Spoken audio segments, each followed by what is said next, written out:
জানি না কতবার এমন হয়েছে যে আমি বাজার করতে গিয়েছি এবং কোনো না কোনো একটা বাজার ভুলে ফেলে এসেছি।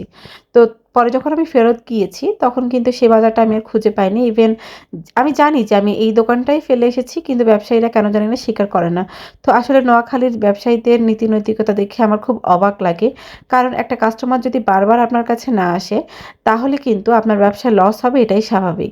সবচেয়ে বেশি আমার খারাপ লাগে যদি দেখি যে তারা হচ্ছে একজনকে ধরো যে আগে এসেছে তাকে দাঁড় করিয়ে রেখে যে পরে এসেছে শুধুমাত্র তার টাকা-পয়সা দেখে বা তার পরিচিতি দেখে তাকে বাজারটা দেয়।